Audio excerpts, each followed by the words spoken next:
أعوذ بالله من الشيطان الرجيم. بسم الله الرحمن الرحيم. سيقول السفهاء من الناس ما ولاهم عن قبلتهم التي كانوا عليها قل لله المشرق والمغرب يهدي من يشاء إلى صراط مستقيم. وكذلك جعلناكم أمة وسطا لتكونوا شهداء على الناس ويكون الرسول عليكم شهيدا. وما جعلنا القبلة التي كنت عليها إلا لنعلم من يتبع الرسول ممن ينقلب على عقبيه وإن كانت لكبيرة إلا على الذين هدى الله وما كان الله ليضيع إيمانكم إن الله بالناس لرءوف رحيم. قد نرى تقلب وجهك في السماء فلنولينك قبلة ترضاها فول وجهك شطر المسجد الحرام وحيث ما كنتم فولوا وجوهكم شطره وإن الذين أوتوا الكتاب ليعلمون أنه الحق من ربهم وما الله بغافل عما يعملون. ولئن أتيت الذين أوتوا الكتاب بكل آية ما تبعوا قبلتك وما أنت بتابع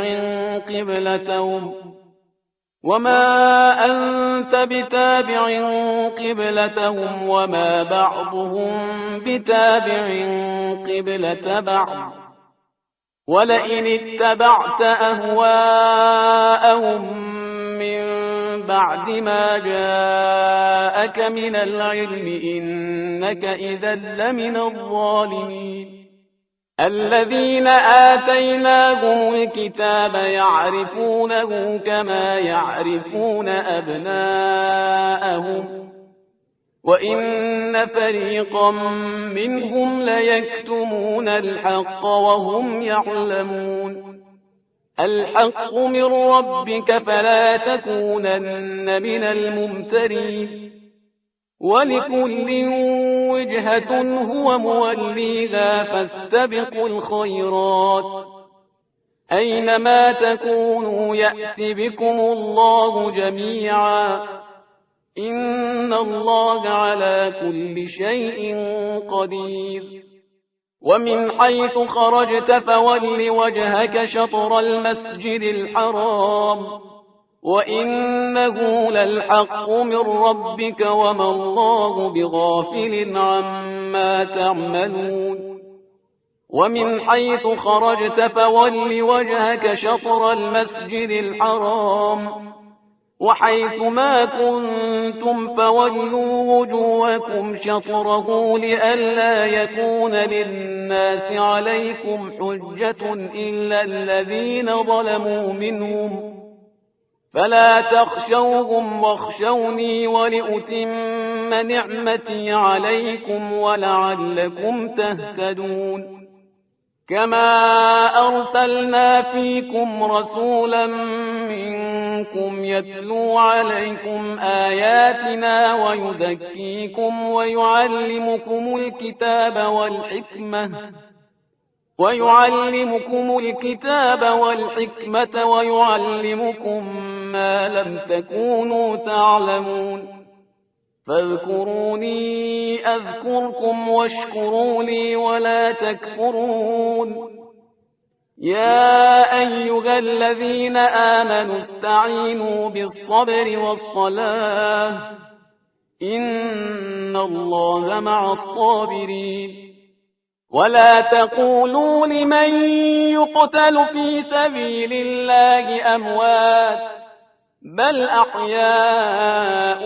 ولكن لا تشعرون ولنبلونكم بشيء من الخوف والجوع ونقص من الأموال والأنفس والثمرات وبشر الصابرين الذين إذا أصابتهم مصيبة قالوا إنا لله وإنا إليه راجعون أولئك عليهم صلوات من ربهم ورحمة وأولئك هم المهتدون إن الصفا والمروة من شعائر الله فمن حج البيت أو اعتمر فلا جناح عليه أن يطوف بهما ومن تطوع خيرا فإن الله شاكر عليم إن الذين يكتمون ما أنزلنا من البينات والهدى من بعد ما بيناه للناس في الكتاب أولئك يلعنهم الله ويلعنهم اللاعنون إلا الذين تابوا وأصلحوا وبينوا فأولئك أتوب عليهم وأنا التواب الرحيم إن الذين كفروا وماتوا وهم كفار أولئك عليهم لعنة الله والملائكة والناس أجمعين خالدين فيها لا يخفف عنهم العذاب ولا هم ينظرون وإلهكم إله واحد لا إله إلا هو الرحمن الرحيم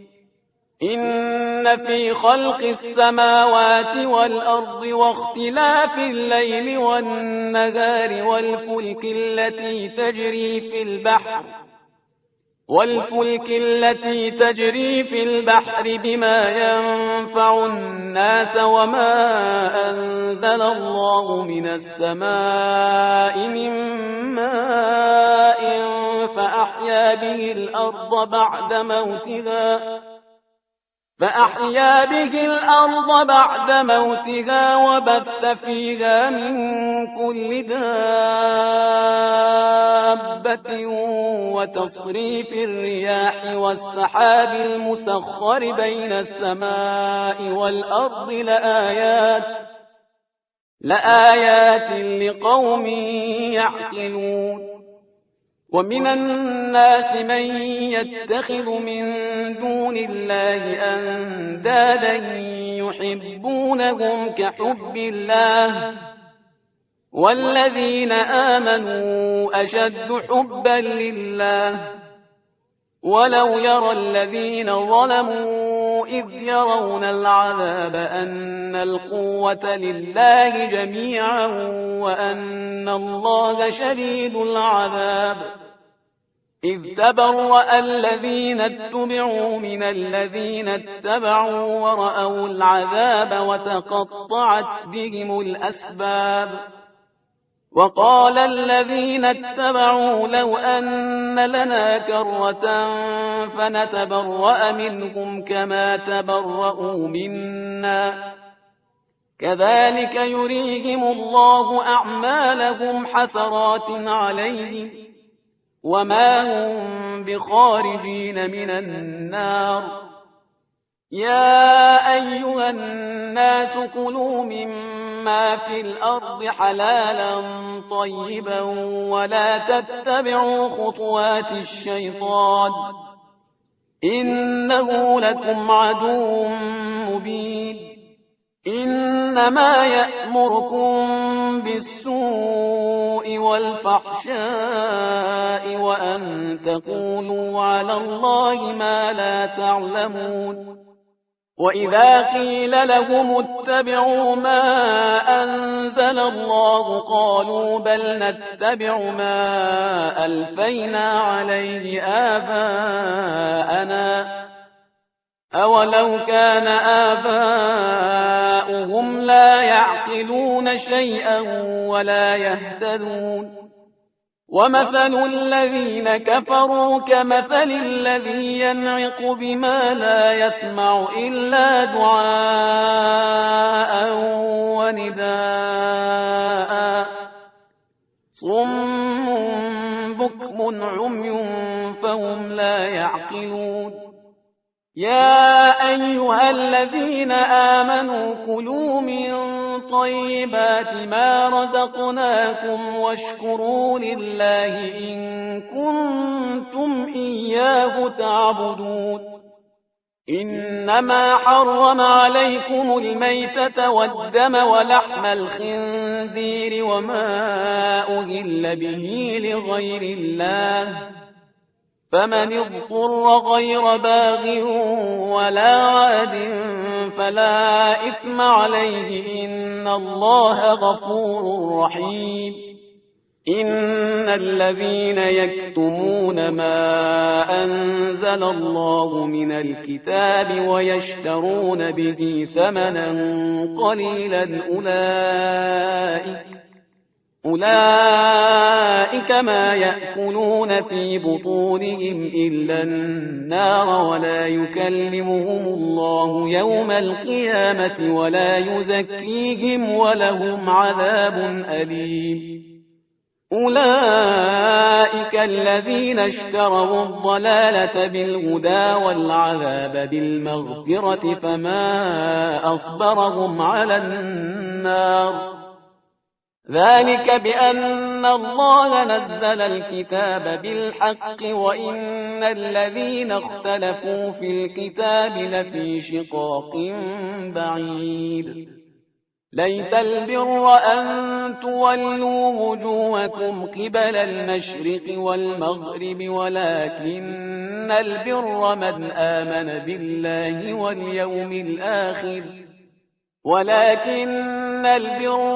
آمن بالله واليوم الآخر والملائكة والكتاب والنبيين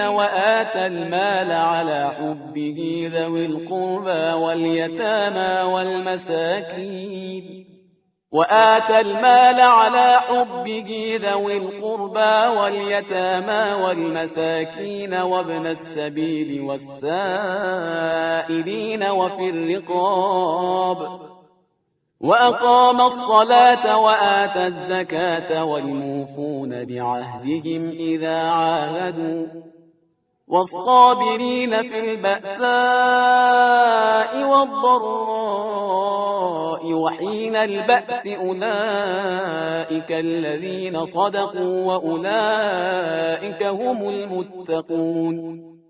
يا أيها الذين آمنوا كتب عليكم القصاص في القتلى الحر بالحر والعبد بالعبد والأنثى بالأنثى فمن عفي له من أخيه شيء فاتباع بالمعروف وأداء إليه بإحسان ذلك تخفيف من ربكم ورحمة فمن اعتدى بعد ذلك فله عذاب أليم ولكم في القصاص حياة يا أولي الألباب لعلكم تتقون كتب عليكم إذا حضر أحدكم الموت إن ترك خيرا الوصية للوالدين والأقربين بالمعروف حقا على المتقين فمن بدله بعدما سمعه فإنما إثمه على الذين يبدلونه إن الله سميع عليم فمن خاف من موص جنفا أو إثما فأصلح بينهم فلا إثم عليه إن الله غفور رحيم. يا أيها الذين آمنوا كتب عليكم الصيام كما كتب على الذين من قبلكم لعلكم تتقون أياما معدودات. فمن كان منكم مريضا أو على سفر فعدة من أيام أخر، وعلى الذين يطيقونه فدية طعام مسكين، فمن تطوع خيرا فهو خير له، وأن تصوموا خير لكم إن كنتم تعلمون. شهر رمضان الذي أنزل فيه القرآن هدى للناس وبينات من الهدى والفرقان، فمن شهد منكم الشهر فليصمه، ومن كان مريضا أو على سفر فعدة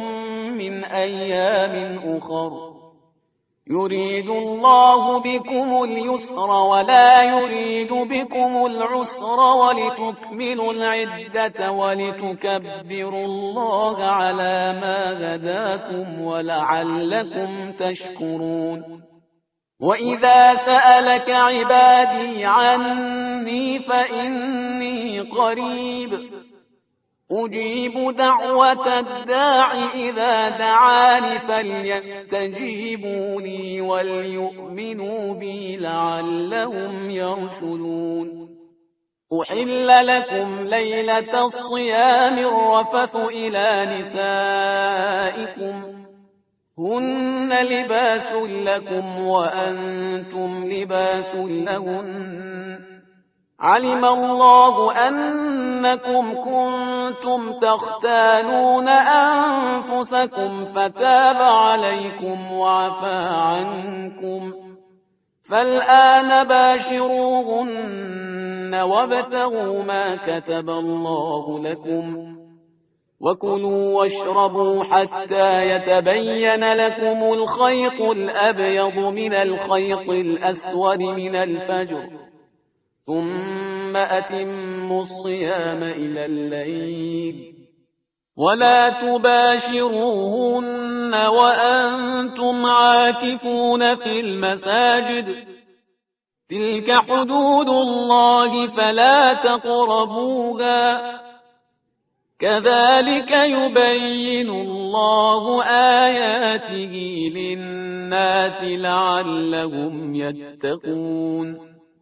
ولا تأكلوا أموالكم بينكم بالباطل وتدلوا بها إلى الحكام لتأكلوا فريقا من أموال الناس بالإثم وأنتم تعلمون. يسألونك عن الأهلة قل هي مواقيت للناس والحج، وليس البر بأن تأتوا البيوت من ظهورها ولكن البر من اتقى، وأتوا البيوت من أبوابها واتقوا الله لعلكم تفلحون. وقاتلوا في سبيل الله الذين يقاتلونكم ولا تعتدوا إن الله لا يحب المعتدين. وقتلوهم حيث ثقفتموهم وأخرجوهم من حيث أخرجوكم، والفتنة أشد من القتل، ولا تقاتلوهم عند المسجد الحرام حتى يقاتلوكم فيه، فإن قاتلوكم فاقتلوهم، كذلك جزاء الكافرين. فإن انتهوا فإن الله غفور رحيم وقاتلوهم حتى لا تكون فتنة ويكون الدين لله فإن انتهوا فلا عدوان إلا على الظالمين الشهر الحرام بالشهر الحرام والحرمات قصاص فمن اعتدى عليكم فاعتدوا عليه بمثل ما اعتدى عليكم واتقوا الله واعلموا أن الله مع المتقين وأنفقوا في سبيل الله ولا تلقوا بأيديكم إلى التهلكة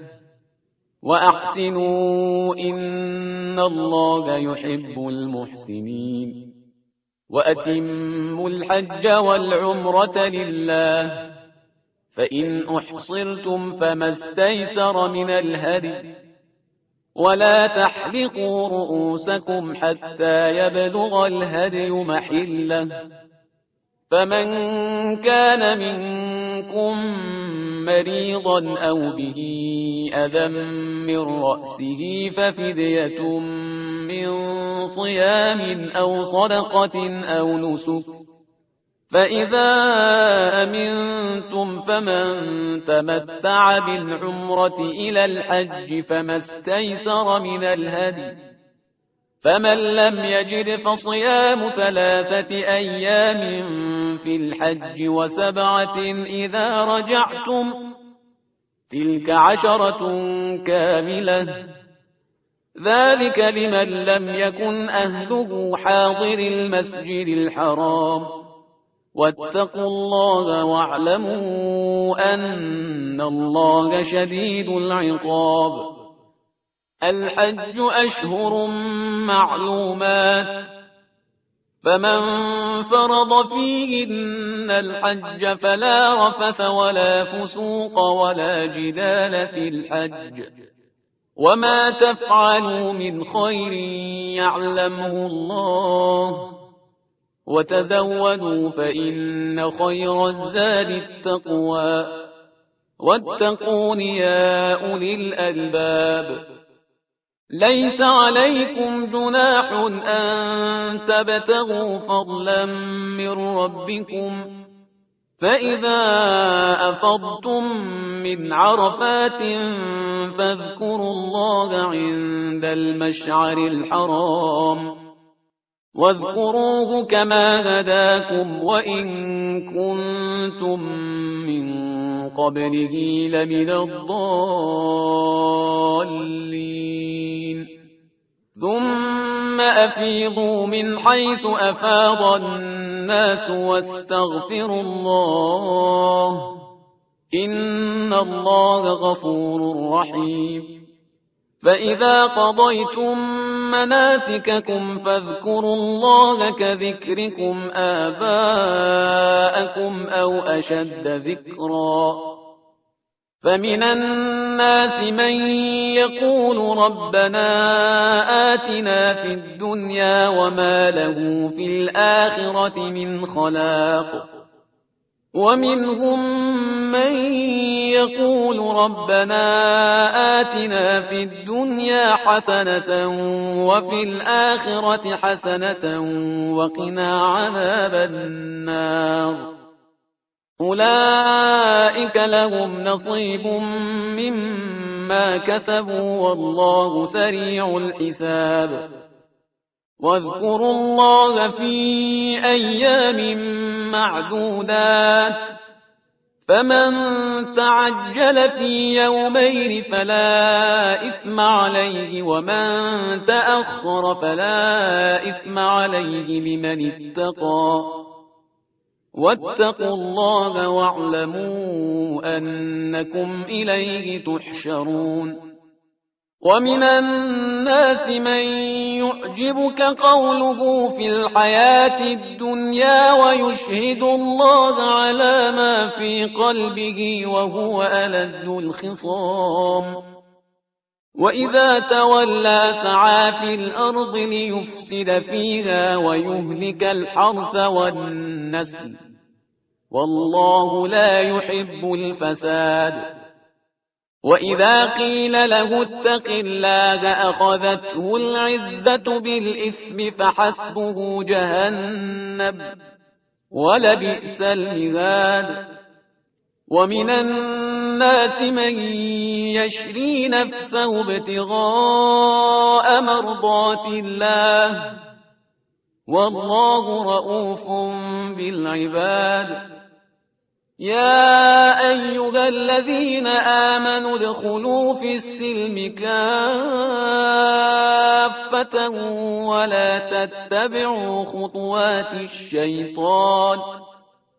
ولا تتبعوا خطوات الشيطان إنه لكم عدو مبين. فإن زللتم من بعد ما جاءتكم البينات فاعلموا أن الله عزيز حكيم. هل ينظرون إلا أن يأتيهم الله في ظلل من الغمام والملائكة وقضي الأمر وإلى الله ترجع الأمور. سل بني إسرائيل كم آتيناهم من آية بينة ومن يبدل نعمة الله من بعد ما جاءته فإن الله شديد العقاب. زين للذين كفروا الحياة الدنيا ويسخرون من الذين آمنوا والذين اتقوا فوقهم يوم القيامة والله يرزق من يشاء بغير حساب. كان الناس أمة واحدة فبعث الله النبيين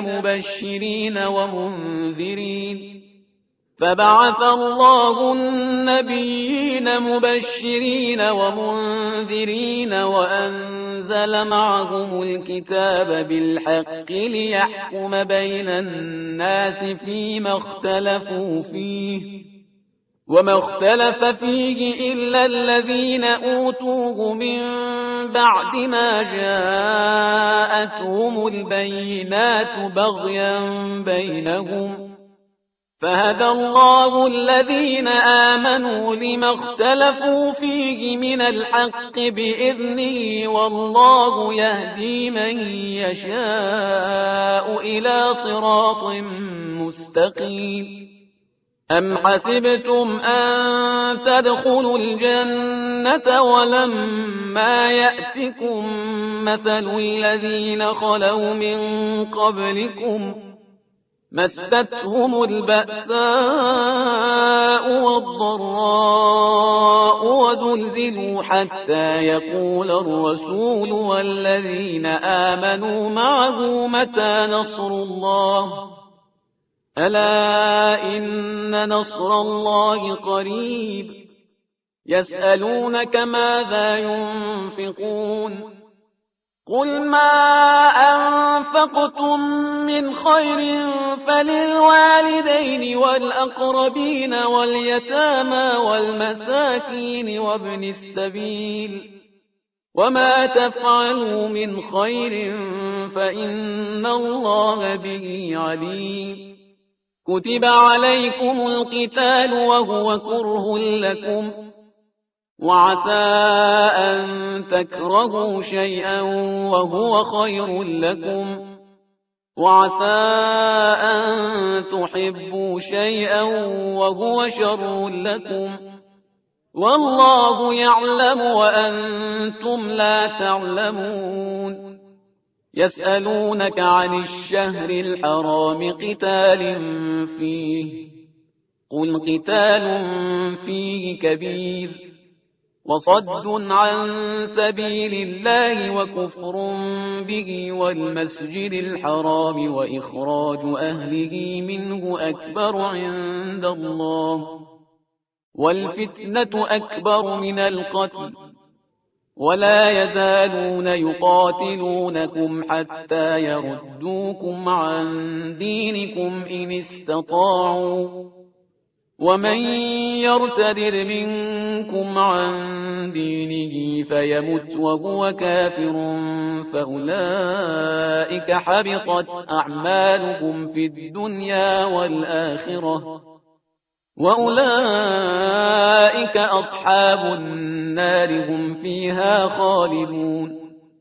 إن الذين آمنوا والذين هاجروا وجاهدوا في سبيل الله أولئك يرجون رحمة الله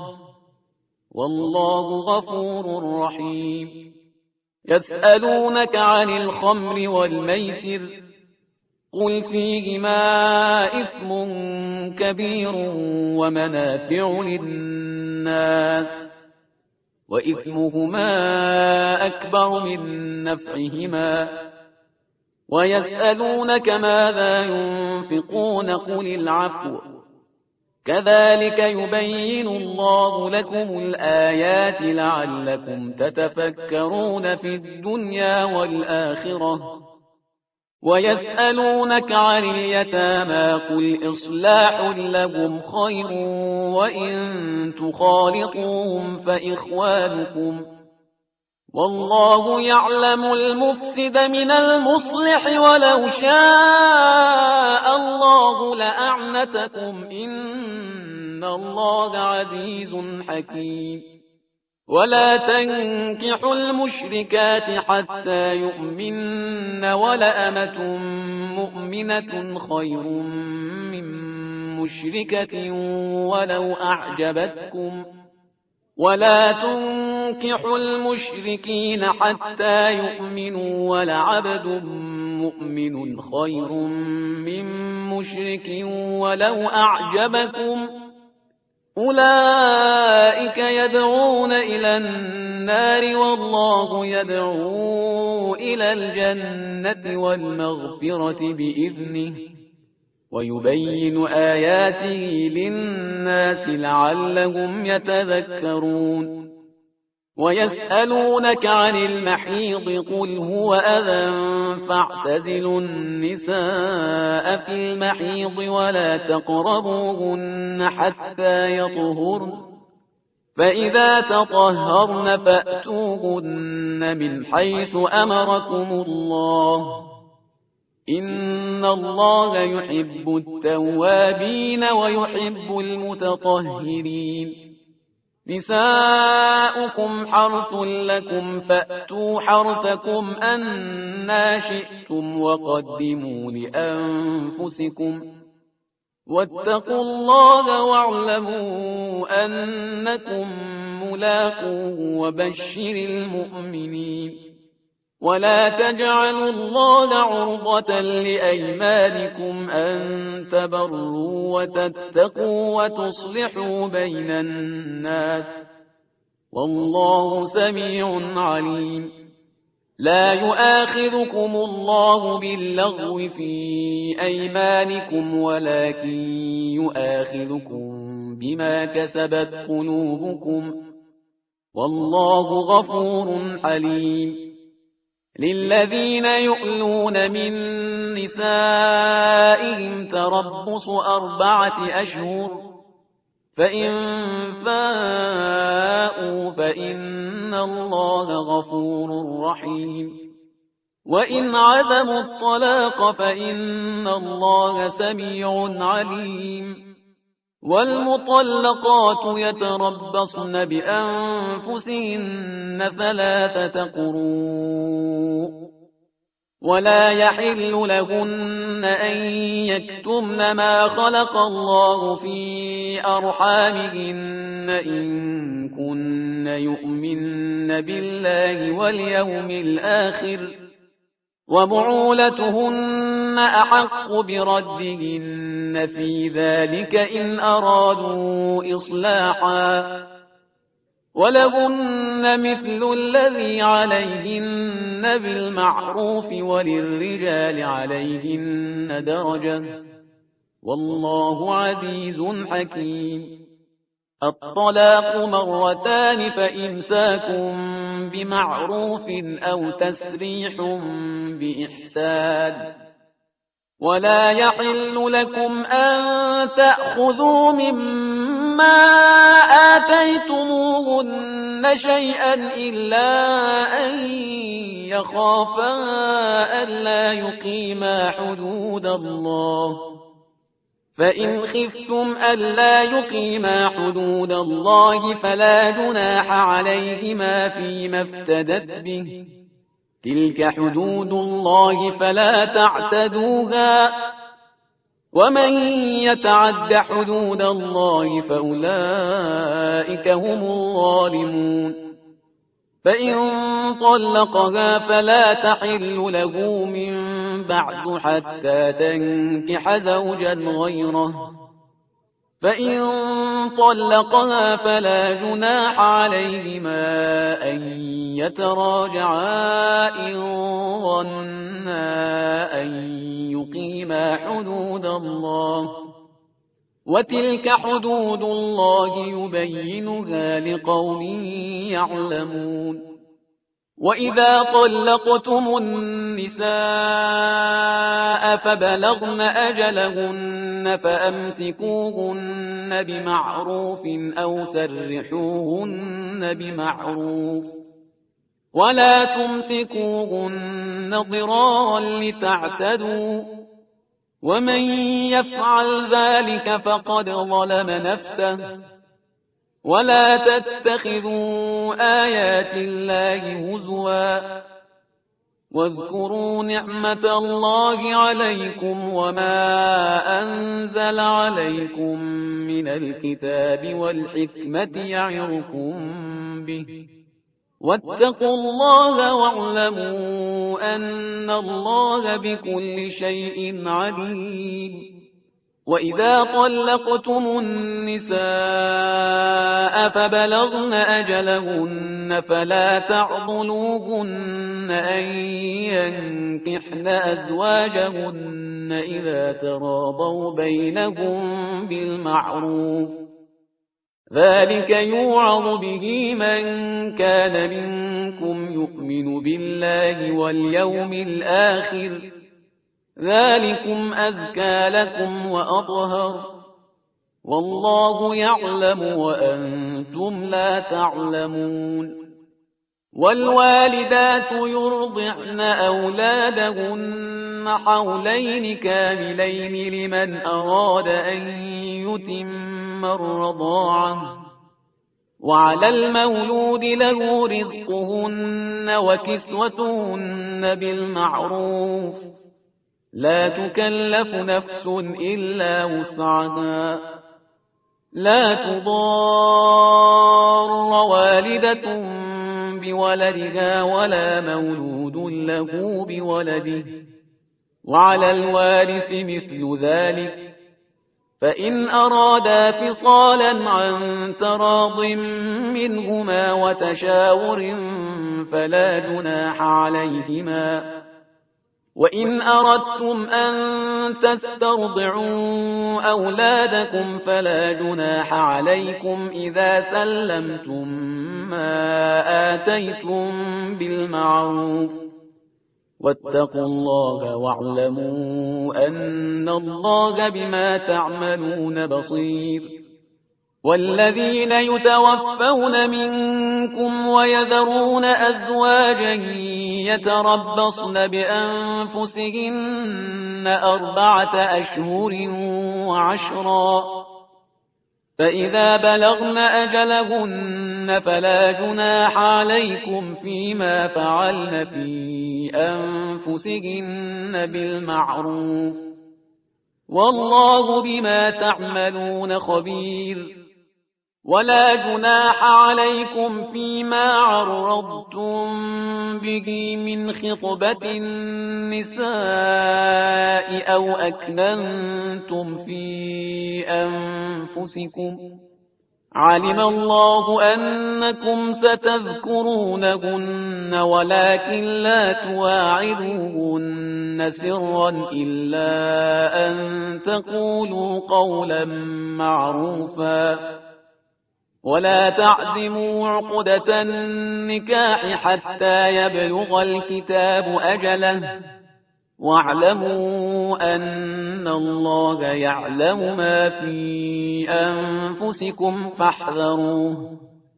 واعلموا أن الله غفور حليم لا جناح عليكم إن طلقتم النساء ما لم تمسوهن أو تفرضوا لهن فريضة ومتعوهن على الموسع قدره وعلى المقتر قدره متاعا بالمعروف حقا على المحسنين وإن طلقتموهن من قبل أن تمسوهن وقد فرضتم لهن فريضة فنصف ما فرضتم إلا أن يعفون أو يعفو الذي بيده عقدة النكاح وأن تعفوا أقرب للتقوى ولا تنسوا الفضل بينكم إن الله بما تعملون بصير حافظوا على الصلوات والصلاة الوسطى وقوموا لله قانتين فإن خفتم فرجالا أو ركبانا فإذا أمنتم فاذكروا الله كما علمكم ما لم تكونوا تعلمون والذين يتوفون منكم ويذرون أزواجا وصية لأزواجهم متاعا إلى الحول غير إخراج فإن خرجن فلا جناح عليكم فيما فعلن في أنفسهن من معروف والله عزيز حكيم وللمطلقات متاع بالمعروف حقا على المتقين كذلك يبين الله لكم آياته لعلكم تعقلون ألم تر إلى الذين خرجوا من ديارهم وهم ألوف حذر الموت فقال لهم الله موتوا ثم أحياهم إن الله لذو فضل على الناس ولكن أكثر الناس لا يشكرون وقاتلوا في سبيل الله واعلموا أن الله سميع عليم من ذا الذي يقرض الله قرضا حسنا فيضاعفه له أضعافا كثيرة والله يقبض ويبسط وإليه ترجعون ألم تر إلى الملأ من بني إسرائيل من بعد موسى إذ قالوا لنبي له مبعث لنا ملكا نقاتل في سبيل الله قال هل عسيتم إن كتب عليكم القتال ألا تقاتلوا